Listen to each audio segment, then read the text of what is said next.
Friends, dreamers, fighters, look around this room. Look at the person next to you. Look within yourself. What do you see? I don't just see who you are today. I see the echoes of who you were. I see the ghost of the heartbreak you're still nursing. I see the weight of that mistake you think defines you. I see the scar from the opportunity that slipped away, the betrayal that stung, the version of yourself that fell short. Friends, dreamers, fighters, let's take a moment. Just breathe. In this room, with these hearts beating, with these stories sitting silently in each chest, look around you. Really look. See the person to your left, to your right. Meet their eyes if you can, and if you can't, that's okay. Just feel their presence. Now, I want you to do the hardest thing of all. I want you to look within yourself. Not at the surface, not at the face you prepared to show the world today, but deeper. Look into the quiet spaces you rarely visit in the daylight. What do you see there? I'll tell you what I see when I look at you.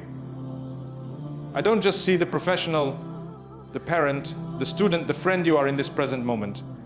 I see more. I see the echoes. Every person here is a living echo chamber of everything they've ever been. Can you hear them? The faint whisper of your 16-year-old self, so full of a hope that felt infinite and a fear that felt crippling. It's still there. I see the ghost of the heartbreak you're still nursing, not just the romantic one, though that may be the sharpest ghost of all, but the heartbreak of a friendship that faded for no clear reason, the loss of a loved one whose absence is a room in your heart you've learned to walk around, the shattering of a dream you thought was unbreakable. That ghost follows you. It sits with you at quiet dinners and taps you on the shoulder in the middle of a meeting. I see the weight. Oh, I see the weight so clearly. It's in the slope of a shoulder, the slight hesitation before a smile. It's the weight of that mistake you think defines you. The wrong word said in anger that you'd give anything to take back. The financial misstep that cost you more than money. The moment of weakness, of poor judgment, own time, that you allowed to become the story you tell about yourself in your darkest hours. You carry it like a stone in your pocket, and you reach for it constantly just to feel its hard, familiar edges, to remind yourself of its permanence. And I see the scars. Not the physical ones, though they tell their own brave tales. I see the invisible scars from the opportunities that slip through your fingers like water. That job you didn't get, that conversation where you couldn't find the words, that chance you were too afraid to take.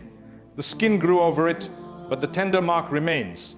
I see the scars from betrayals that stung, not just from strangers, but from those you trusted to hold your secrets, your heart, your fragile truths. The sting may have faded from a searing burn to a dull ache, but the scar tissue is there, making you flinch, making you build walls where there once were windows. Most profoundly, I see the versions of yourself that fell short. The athlete you thought you'd be, the artist, the fearless traveler, the perfect parent, the published author, the person who had it all figured out by 30. That version of you isn't gone. It's a shadow that walks beside you, a silent critic measuring the gap between that dazzling potential and your current, beautifully flawed reality. We are all haunted, in a way, by the ghosts of our own unmet expectations. We are all, every single one of us, carrying a museum of our past. Think about that for a moment. A museum is a hallowed place, a building designed for preservation. It has careful lighting, polished floors, and silent, respectful spaces. We walk through our personal museums every day. We have curated the exhibits with meticulous, often painful attention. Here in this wing is the hall of firsts, your first love, your first real success, the first time you felt truly seen. The light is warm there. We visit often. But then we turn the corner and the lighting changes. The air grows cooler. This is the wing we spend most of our time in, though we'd never admit it. This is the gallery of failures. We have mounted our biggest disappointments on the walls like masterpieces of sorrow. We have placed our heartbreaks under glass cases, lit from below for dramatic effect. We have the audio tour of our worst memories on a loop, whispering in our ears. Remember this. Remember how that felt. We have built monuments to the people who wronged us, giving them more space and power in our minds than they ever deserved. We polish these exhibits daily. We dust the regrets. We straighten the frames of our embarrassments. We are the curators, the guards, and the only visitors of this tragic self-made collection. And we do this because it feels familiar. The past, even when it's painful, is known. It's a territory we have mapped. We know where the landmines are. We know which memories will make us cry and which will make us sigh. The future is an uncharted ocean, vast and terrifying in its silence. It's so much easier to stay in the museum, among the relics of what has already happened, than to step out the door into the blinding, uncertain sunlight of what could be. But I am here to tell you, with every fiber of my being, that while you are pacing the marble floors of yesterday, while you are studying the cracks in the old pottery of your grief, something extraordinary is happening outside.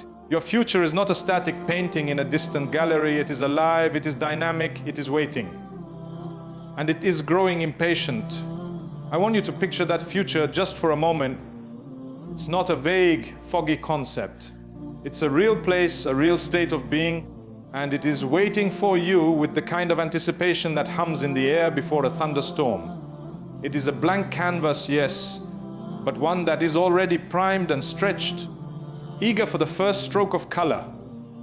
It is a stage with the lights dimmed, the curtain trembling, waiting for you to step into the spotlight and speak your first line. It is a quiet room at dawn, full of potential silence, waiting for you to choose the first sound. Will it be the sigh of resignation or the deep, purposeful breath of beginning? But here is the crucial, non-negotiable truth. You cannot step onto that stage while still shackled to the old set pieces of a play that has long since closed. You cannot paint that new canvas with brushes still caked in the dried, muddy colors of yesterday's palette. The grief, the resentment, the old identity, these are not tools for creation, they are anchors. They are the heavy, waterlogged ropes that keep your ship tied securely to the dock of the past, even as the wind fills its sails, begging it to journey into the open sea. Think about the physics of it. Energy is not infinite. The mental and emotional currency you spend every day revisiting that museum, tending to those old wounds, arguing with ghosts in your head, that is currency you are actively withdrawing from the account of your tomorrow. You are investing in a bankrupt enterprise. That conversation you replay for the 1000th time, trying to find the perfect retort you should have said, it's a leak in your fuel line. That grudge you nurse, stoking the embers of an old fire to keep it alive. It's a campfire you're huddled around in the dark, while just over the hill, a sunrise of unimaginable beauty is beginning to blaze. You are choosing the dim, familiar warmth of a dying fire over the terrifying, magnificent glory of a new dawn. Let's be clear about what this act of holding on truly costs. It costs you presence. You are here, in this room, but a part of you is forever trapped in a hospital room, a breakup conversation, a boardroom where you failed. It costs you new love, because you approach every new heart with hands still clenched around the fragments of the last one, afraid to open your palms and receive something whole. It costs you new opportunities because your gaze is fixed so firmly on the door that slammed shut that you don't see the window that has swung open, offering a view to a new horizon. The past you cling to is a thief. It is robbing you of your of now, and it is mortgaging your on next. And the most insidious part, we often confuse this clutching for strength. We think that by carrying the weight, we are proving we can handle it. We believe that by remembering the pain in vivid detail, we are honoring its significance. But there is a vast oceanic difference between honoring a memory and being enslaved by it. You can place a flower on a grave. That is honor. You cannot pitch a tent and live on that grave. That is captivity. You are not defined by what you remember, but by what you are able to release in order to move forward. The strength is not in the carrying, it is in the sacred, courageous act of setting the burden down. So how do we do this? The speech doesn't end at the diagnosis. It must offer the beginning of a prescription. It starts with a single, profound declaration of sovereignty. Fitzuri, I am no longer the curator of that pain. You walk into your museum and you change the signage. You turn off the audiator of regret. You take the failure placard off the wall and you replace it with one that says lesson learned. You don't burn the place down. That's just another form of violent, messy attachment. You simply repurpose it. You turn the gallery of heartbreak into a library of resilience. You turn the hall of betrayal into a seminar room on boundaries and self-trust. You reclaim the narrative. The past happened to you, but the story of the past is now told by you.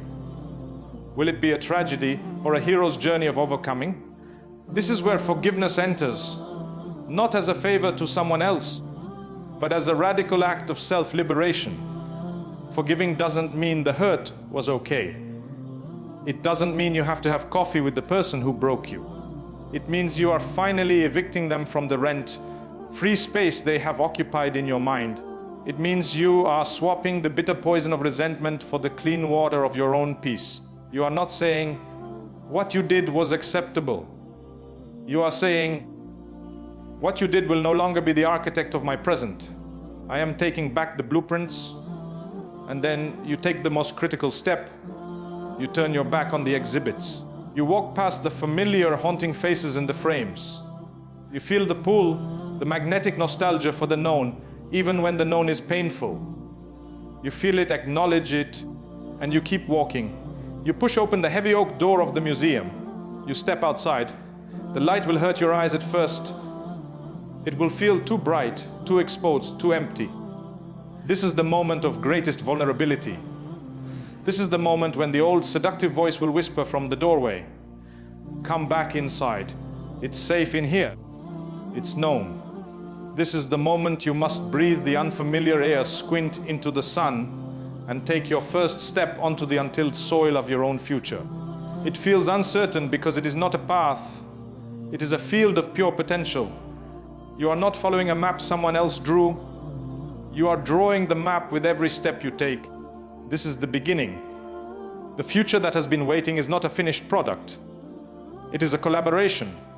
It has been holding its breath. And as you step out of the shadow of your past, it finally exhales and whispers, God, you're here. Now, let's begin. The next chapter is not written in the ink of your past mistakes, but in the bold, bright colors of your present choice. The future is waiting, and it has been waiting for you, only you.